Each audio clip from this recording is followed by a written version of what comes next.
1866 সাল থেকে 1947 সাল পর্যন্ত 80 বছরের অব্যাহত সংগ্রামের পর ব্রিটিশরা মুসলমানদের এই ভূমি ছেড়ে যেতে রাজি হলো। তখন মুসলমানরা বলল যে এই গোটা ভারতবর্ষে দুই জাতি বসবাস করে, হিন্দু এবং মুসলিম। হিন্দুরা সংখ্যায় বেশি, মুসলমানরা সংখ্যায় কম। মুসলমানদের আকাঙ্ক্ষা ছিল যে আমরা এমন একটা ভূখণ্ড পাবো, এমন একটা দেশ আমরা গড়ব যে দেশের আইন হবে আল্লাহর আইন, যে দেশের সংবিধান হবে আল কোরআন। এই জন্য মুসলমানরা ভারত থেকে আলাদা হয়ে আলাদা একটা রাষ্ট্র করলো। সেই রাষ্ট্রটার নাম দিল পাকিস্তান। এই পৃথিবীতে একটা রাষ্ট্র তৈরি হলো, যে রাষ্ট্রের তৈরি হওয়ার সময় এটার অঙ্গীকার ছিল, স্বপ্ন ছিল, এটার ওয়াদা ছিল যে এই রাষ্ট্রের সংবিধান হবে ইসলামী শাসনতন্ত্র, নিজামে ইসলাম। কিন্তু দুঃখজনক ভাবে এই রাষ্ট্র তো হলো, আর এই রাষ্ট্রের জন্য সবচেয়ে বেশি ত্যাগ আর কোরবানি স্বীকার করলো আমাদের এই বাংলাদেশের, আমাদের পূর্বপুরুষ মুসলমানরা। এই বাংলাদেশের মুসলমানরা আল্লাহর বিধান, ইসলামী নিজাম কায়েম করার জন্য, ইসলামী একটা সংবিধান অনুযায়ী একটা রাষ্ট্র গঠন করার জন্য আমাদের পূর্বপুরুষ এই বঙ্গ জনপদের মুসলমানরা যত ত্যাগ আর কোরবানি স্বীকার করেছে, পশ্চিম পাকিস্তানের খান পাঠানরা তার অর্ধেক করে নেয়। লম্বা ইতিহাস আমি বলবো না, শুধু এতটুকু বলি যে এই বাংলাদেশের থেকে, ঢাকার থেকে অনেক কাছে ছিল কলকাতা, ঢাকা থেকে ভারত ছিল অনেক কাছে। ভারতের সঙ্গে থাকলে আমাদের অনেক ওই সময় সুযোগ ছিল, অনেক বড় রাষ্ট্র পেতাম। ভারত কাছে থাকলে অর্থনৈতিকভাবে আমরা উন্নত হতে পারতাম। কিন্তু এদেশের মুসলমানরা বলেছিল আমাদের বাড়ির কাছে দিল্লির প্রয়োজন নাই, আমার বাড়ির কাছে কলকাতার প্রয়োজন আমার নাই, আমার অর্থনৈতিক সমৃদ্ধির মতো প্রয়োজন নাই। আমরা 7 সমুদ্র 13 নদীর ওই পারে সেই পশ্চিম পাকিস্তানের খান পাঠানদের সাথে হাতে হাত রেখেছিলাম। স্বপ্ন ছিল একটা, টাকা না পেতে পারি, উন্নতি না হতে পারে, জাগতিক উন্নতি না হতে পারে, কিন্তু একটা সংবিধান পাবো যে সংবিধানটা হবে আল্লাহর কোরআনের সংবিধান। মুহতারাম হাজিরিন, এটা খুব ভালো করে মনে রাখবেন। আমাদের দেশের মুসলমান, আমার দাদা, আপনার দাদা, আমাদের পূর্বপুরুষরা যে পরিমাণ ত্যাগ আর কোরবানি ইসলামী রাষ্ট্র প্রতিষ্ঠার জন্য করেছে, পৃথিবীর অনেক কম জনপদের মুসলমানরা এই ত্যাগ করেছে। কিন্তু দুর্ভাগ্যজনক মুসলমানদের পরবর্তী প্রজন্ম যে তারা তাদের পূর্বপুরুষদের সেই ইতিহাস আজ ভুলে গিয়েছে। এরপরে কি হলো? এরপরে যেটা হলো, পশ্চিম পাকিস্তানের স্বৈর শাসকরা 24 বছর পর্যন্ত জাতির সঙ্গে গাদ্দারি করলো। তারা যে ওয়াদা করেছিল যে ইসলামী নিজাম এবং ইসলামী শাসন কায়েম হবে, তারা সেই ইসলামী শাসন কায়েম করলো না। আলেম ওলামারা বারবার বলল যে আপনারা ওয়াদা করেছিলেন যে পাকিস্তান প্রতিষ্ঠা হবে, এখানে ইসলামী শাসন কায়েম হবে, আপনারা ইসলামী শাসন কায়েম করেন না কেন? তখন তারা বলতো যে পাকিস্তানকে সবেমাত্র শিশু রাষ্ট্র, এখনই যদি আমরা ইসলাম কায়েম করি তাহলে উন্নত বিশ্ব আমাদেরকে সাহায্য সহযোগিতা করবে না, আমরা না খেয়ে মরবো। আচ্ছা, এইভাবে 1 বছর, 2 বছর, 10 বছর, 15 বছর, 20 বছর যায়। হুজুররা খালি বারবার বলে যে আপনাদের শিশু বড় হবে কবে? আপনাদের শিশু রাষ্ট্র পাকিস্তান, এটা কতদিন আর শিশু থাকবে? আমার প্রধান শাইখুল হাদিস আল্লামা আজিজুল হক রাহমাতুল্লাহ আলাইহি উনি একটু কৌতুক করে বলতেন 24 বছর পর্যন্ত এই রাষ্ট্র আর শিশু থেকে বড় হলো না। যে বাচ্চা 24 বছরও শিশুই থাকে, কোনদিন বালেগ হয় না, এই 90 বছরও এই বাচ্চার বালেগ হবে না। সুতরাং এই বাচ্চারা দরকার নাই। যে রাষ্ট্র ইসলামের নামে স্বাধীনতা লাভ করার পর আল্লাহর কোরআনের সঙ্গে গাদ্দারি করতে পারে, সে রাষ্ট্রের প্রয়োজন নাই। আমরা স্বাধীনতা যুদ্ধের মাধ্যমে পশ্চিম পাকিস্তানের থেকে আলাদা হয়ে স্বাধীন বাংলাদেশ গঠন করলাম। এই স্বাধীন বাংলাদেশ গঠন করার আগে একটা নির্বাচন হয়েছিল, যে নির্বাচনের ফলাফলকে কেন্দ্র করে 71-এর মুক্তিযুদ্ধ হয়েছিল। সেই নির্বাচনটা হয়েছিল 1970 সালে। কত সালে? জোরে বলেন। 1970 সালে। সেই নির্বাচনের সময় এই বাঙালি মুসলমানদের নেতা ছিলেন শেখ মুজিবুর রহমান সাহেব। এই তিনি জাতির সঙ্গে ওয়াদা করলেন, নির্বাচনী ইশতেহার ঘোষণা করলেন, যদি আমাদের নৌকা মার্কা বিজয়ী হয়ে ক্ষমতায় যেতে পারে তাহলে আমরা এই দেশে কোরআন সুন্নাহর বিরুদ্ধে কোনো আইন করব না। বিশ্বাস না হয় আওয়ামী লীগের অফিসে গিয়ে দেখেন, ইতিহাসের পাতায় খুঁজে দেখেন, 70 সালের আওয়ামী লীগের নির্বাচনী ইশতেহার পাঠ করে দেখেন, সেখানে এই ওয়াদা করা হয়েছিল যে তারা বিজয়ী হতে পারলে কোরআন সুন্নাহর বিরুদ্ধে কোনো আইন করবেন না। এরপর লম্বা ইতিহাস, তাদেরকে ক্ষমতা বিজয়ী হলেন, তারা বিজয়ী হলো, কিন্তু পশ্চিম পাকিস্তানিরা তাদেরকে ক্ষমতা দিল না। ক্ষমতা না দিয়ে 1971-এর 25শে মার্চ মুসলমান বাংলাদেশের মানুষের উপর তারা আক্রমণ করলো। 26শে মার্চ থেকে শুরু হলো স্বাধীনতার যুদ্ধ। 71-এর 16 ডিসেম্বর পশ্চিম পাকিস্তানিদেরকে পরাজিত করে বাংলাদেশ স্বাধীন হলো। শেখ মুজিবুর রহমান সাহেব 9 মাস থাকলেন পাকিস্তানে। এরপর সেখান থেকে লন্ডনে ভারত হয়ে বাংলাদেশে আসার সময় শ্রীমতী ইন্দিরা গান্ধী শেখ মুজিবুর রহমান সাহেবের মুজিব কোটের পকেটে একটা কাগজ ঢুকিয়ে দিলেন। একটা কাগজ ঢুকিয়ে দিলেন, ছোট্ট কাগজ। সেই কাগজের মধ্যে তিনি লিখে দিলেন যে তোমার দেশের যে সংবিধান হবে, সেই সংবিধানের মূলনীতি হবে 4টা। কি কি মূলনীতি? জাতীয়তাবাদ, ধর্মনিরপেক্ষতাবাদ, গণতন্ত্র আর সমাজতন্ত্র। 4টা তন্ত্র দিয়ে তিনি একটা চিরকুট লিখে দিলেন, একটা প্রেসক্রিপশন লিখে দিলেন। শেখ মুজিবুর রহমান সাহেব নির্বাচনের আগে জাতির সঙ্গে যে অঙ্গীকার করেছিলেন কোরআন সুন্নাহ বিরোধী কোনো আইন করবেন না, তিনি তার সেই অঙ্গীকার ভুলে গেলেন। জাতির সঙ্গে সেই ওয়াদা তিনি ভঙ্গ করলেন। সেই ওয়াদা ভঙ্গ করে জাতির সঙ্গে গাদ্দারি করে বাংলাদেশের মানুষের উপর একটা কুফরি সংবিধান তিনি চাপিয়ে দিলেন। এই ছিল বাংলাদেশের মানুষের কপালের সবচেয়ে বড় দুর্দশা, দুঃখজনক ইতিহাস। রক্ত দিয়ে যে মুসলমান দেশটাকে স্বাধীন করেছিল, রক্ত দিয়ে যে দেশটাকে শত শত বছর ধরে মুসলমানরা চিন্তা করেছিল যে মুসলমানদের দেশ, সুতরাং আইন হবে আল্লাহর আইন, এই তিনি ভারতের পরামর্শে আর ভারতের সাজেশন অনুযায়ী এক রাতের 101 কলমের খোঁজায় মুসলমানদের সঙ্গে করা তার সমস্ত অঙ্গীকার ভঙ্গ করে তিনি গাদ্দারি করলেন জাতির সাথে। 75 সাল পর্যন্ত চলল এভাবে। এরপরে তার পতন ঘটলো। 75-এর পরে যারা আসলেন তারা নামকা বাস্তে একটু একটু পরিবর্তন করলেন। অনেক বড় একটা পরিবর্তন ছিল। সংবিধানের শুরুতে একটা ধারা সংযোজন হয়েছিল যে আল্লাহর উপর অবিচল আস্থা এবং বিশ্বাস হবে এই সংবিধানের মূল বুনিয়াদ। অর্থাৎ আল্লাহর উপর আস্থা এবং বিশ্বাস, ঈমানের পরিপন্থী কোন আইন সংবিধানে থাকলে সেই আইন বাতিল বলে গণ্য হওয়ার কথা। কিন্তু দুর্ভাগ্যজনকভাবে এক সময় এসে আল্লাহর উপর অবিচল আস্থা এবং বিশ্বাস এই ধারাটাকেও বাংলাদেশের মুসলমানদের সংবিধান থেকে কেটে ফেলে এই সংবিধানটাকে কুফরি সংবিধানের দিকে পূর্ণাঙ্গ ডাইভার্ট করার চেষ্টা করা হয়েছে।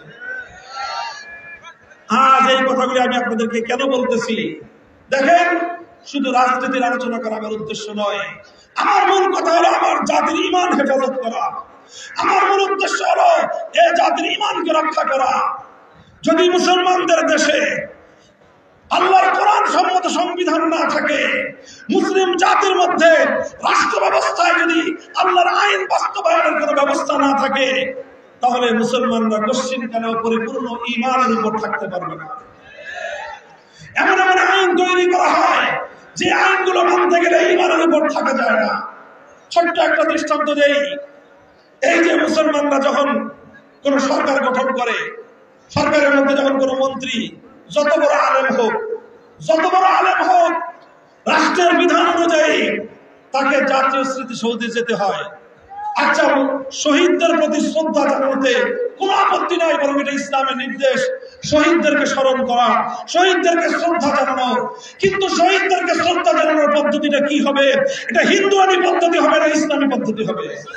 কিন্তু আজ একথা বলতে আমার কোনো দ্বিধা নাই।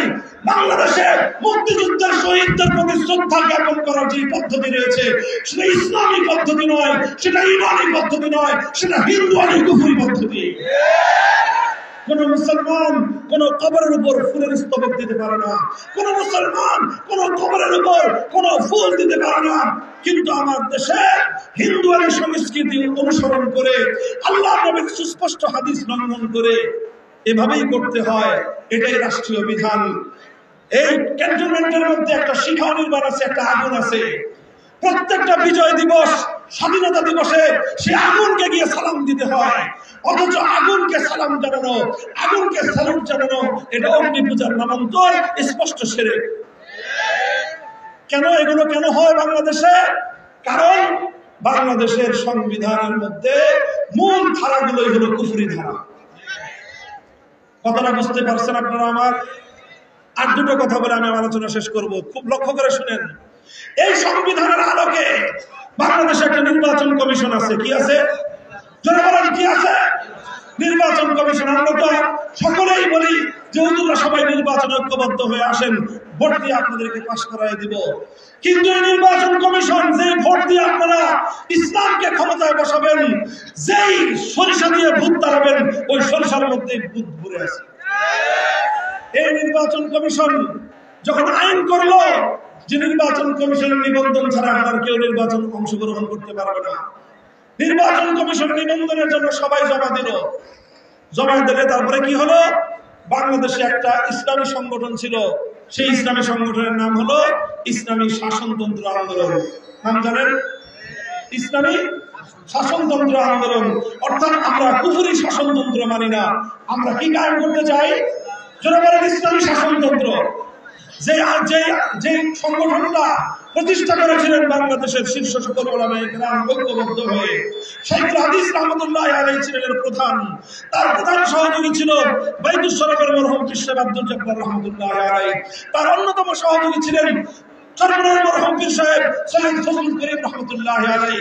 আরেকজন সহযোগী ছিলেন মরহুম হযরত মাওলানা দেলোয়ার হোসেন সাঈদী রাহমাতুল্লাহি আলাইহি, মরহুম হযরত মাওলানা আব্দুল গফফার রাহমাতুল্লাহি আলাইহি। এই ধরনের ওলামা মিলে ইসলামী শাসনতন্ত্র আন্দোলন করেছিলেন। কিন্তু যখন এই নির্বাচন কমিশন নিবন্ধনকে বাধ্যতামূলক করলো, ওনারা নিবন্ধন চাইলেন, নির্বাচন কমিশন বলল বাংলাদেশে ইসলামী শাসনতন্ত্র নামে কোনো রাজনীতি চলতে পারবে না। কেন? বাংলাদেশের সংবিধান হলো কুফরি শাসনতন্ত্র, কাজেই সেই সংবিধানকে অস্বীকার করে রাজনীতি করা যাবে না। শেষ পর্যন্ত বাধ্য হয়ে ওনারা নাম থেকে ইসলামী শাসনতন্ত্র শব্দ বাদ দিয়ে ইসলামী আন্দোলন বানাতে বাধ্য হলেন। এটা অনেক বড় দুঃখজনক ইতিহাস, অনেক বড় দুঃখজনক অধ্যায়। এর চেয়ে আরো বড় দুঃখজনক আর একটা অধ্যায় আছে, আর একটা সংগঠন আছে, নাম হলো বাংলাদেশ জামায়াতে ইসলামী। নাম জানেন? দেখেন, এই জামায়াতে ইসলামীর সাথে আমরা যারা ওলামায়ে কওমি, আমাদের অনেক মতপার্থক্য আছে অনেক জায়গায়। সেই মতপার্থক্যগুলো তার আপন জায়গায় ঠিক আছে, সেগুলো আমাদের মধ্যে মীমাংসা হয় নাই, এবং আমরা আমাদের মত থেকে সরি নাই, এবং আমরা জামায়াতে ইসলামের সেই মতগুলোকে ভুল মনে করি, এবং আমরা সেগুলোকে ভুল বলেই যাব। এটা আপন জায়গায়।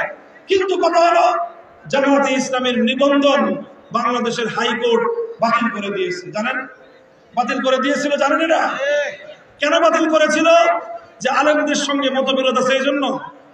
হ্যাঁ, আরে আলেমদের সঙ্গে মতবিরোধ আছে এই জন্য বাতিল করেছিল না।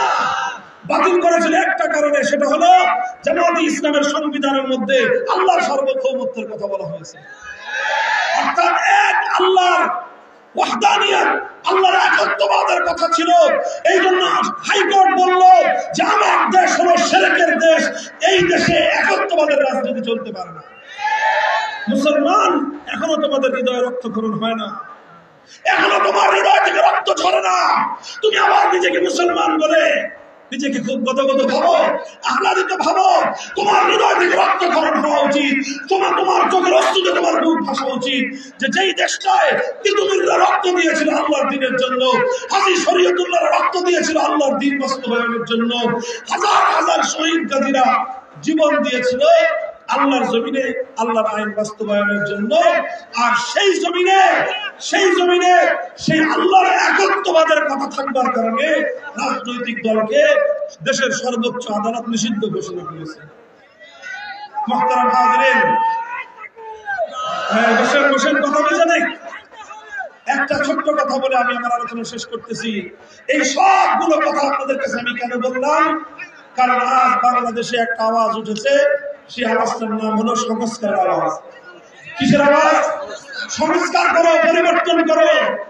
আমরা বলছি পরিবর্তন চাই, তবে সেই পরিবর্তনটা শুধুমাত্র জাগতিক কোন পরিবর্তন নয়, সেই পরিবর্তনটা শুধু ভাগ বটোয়ারার পরিবর্তন নয়, সেই পরিবর্তনটা শুধু হালুরুটি খাওয়ার পরিবর্তন নয়, সেই পরিবর্তনটা শুধুমাত্র ক্ষমতার মস্তক ভাগাভাগি করার পরিবর্তন নয়। আমরা চাই এবার বাংলাদেশের মুসলমানদের এই কথা বলার সময় এসেছে, আমরা আমার সোনার মাতৃভূমিতে আল্লাহর কোরআনের সংবিধান কায়েম করতে চাই।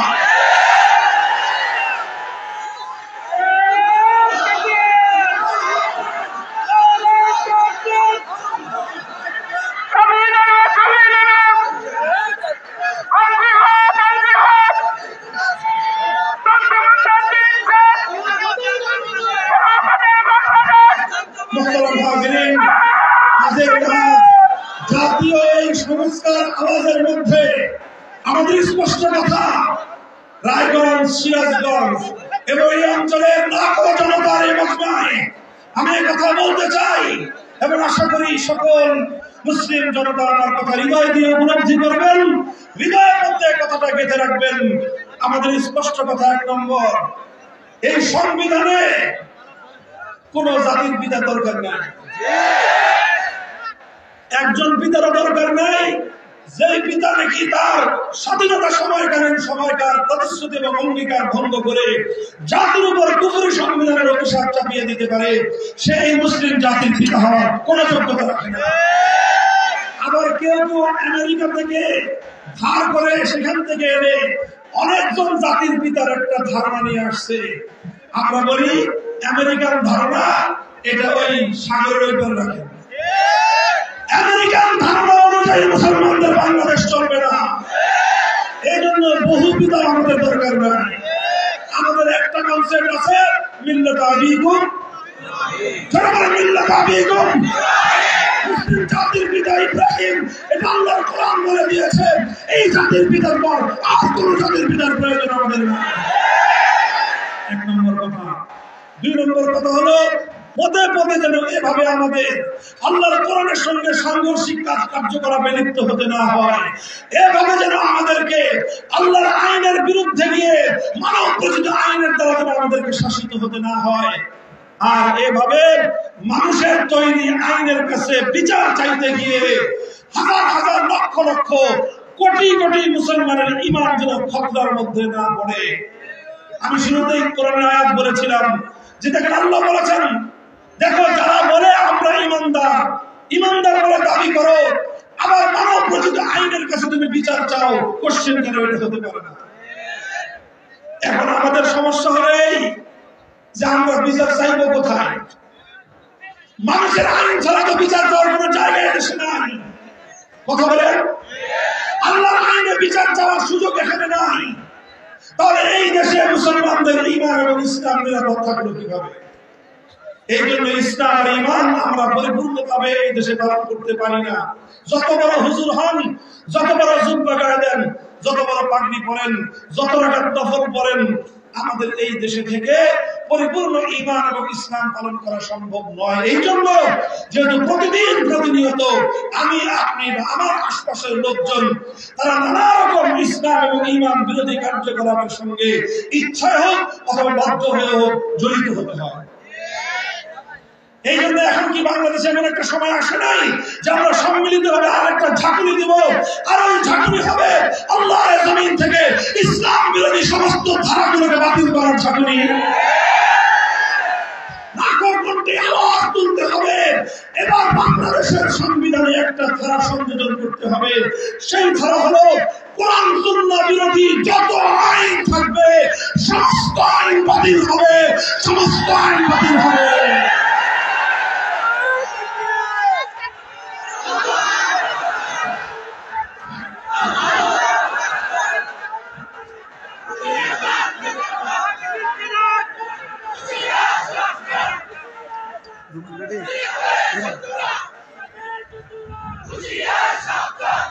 প্রস্তুত আছেন তো ইনশাআল্লাহ? আরে আপনাদের উত্তরবঙ্গের আবু সাঈদ জন্ম নিছে নাকি? এই মাটি থেকে আবু সাঈদ জন্ম নেয় না?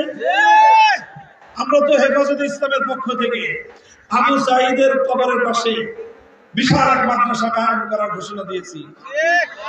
আলহামদুলিল্লাহ, গত সপ্তাহে যে গত 2 দিন আগে বাবুনগর মাদ্রাসায় গিয়ে বৈঠক করলাম, সেখানে হেফাজতের আমির আল্লামা মুহিবুল্লাহ বাবুনগরী হুজুরের নেতৃত্বে সেখানে বরাদ্দ হয়ে গেছে অতি শীঘ্রই জমি ক্রয় করে হেফাজতের উদ্যোগে, আলেম ওলামার উদ্যোগে সেখানে মাদ্রাসা কায়েম হবে।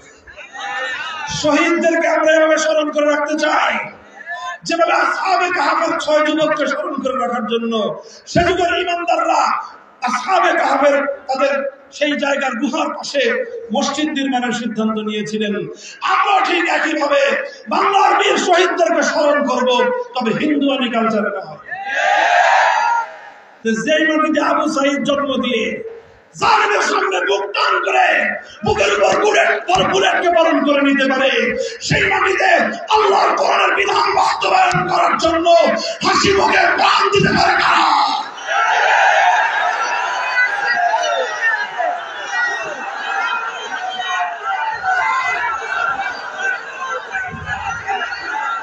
ইনশাআল্লাহ আপনারা প্রস্তুত হন। আমি আগেও বলেছি 5ই আগস্টের বিপ্লব এটা ইসলামী বিপ্লবের সুবহে জাদিদ, এটা সুবহে সাদেক হয়েছে, এখনো সূর্য ওঠে নাই। সুবহে সাদেক হয়েছে, সুবহে সাদেকের পরে ফজরের ওয়াক্ত হওয়ার পরে একটু আলো দেখা দেয়, কিন্তু পুরো সূর্য তখনও উঠে না। সূর্য ওঠার সময় ঘনায় আসে। 5ই আগস্টের বিপ্লব বাংলাদেশে ইসলাম কায়েমের সূর্য উদয়ের একটা পূর্বাভাস হয়ে এসেছে। এবার ইসলামের জন্য, আল্লাহর দ্বীনের জন্য, আল্লাহর কোরআনের জন্য দেশ থেকে, সমাজ থেকে নাস্তিক্যবাদ, হিন্দুয়ানি সংস্কৃতি, পশ্চিমা ইউরোপ আমেরিকার অসভ্য ন্যাংটা কালচারকে বিদায় করে সোনার মদিনার ইসলামী সমাজ কায়েম করার জন্য এদেশের মুসলমানরা হাতে হাত রাখো। ইনশাআল্লাহ এই ইসলামী শক্তিকে দমানোর কোন শক্তি ইনশাআল্লাহ বাংলাদেশে হবে। ইনশাআল্লাহ প্রস্তুত থাকবেন তো? এই জন্য ওলামায়ে কেরামকে সাহসী ভূমিকা রাখতে হবে, অগ্রণী ভূমিকা রাখতে হবে।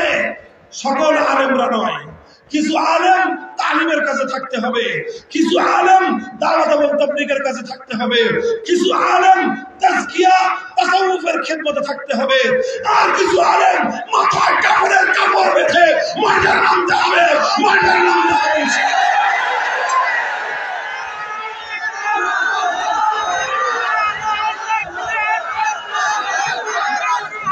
বহুমুখী খেদমতের সমন্বয় ঘটাতে হবে ইনশাআল্লাহ।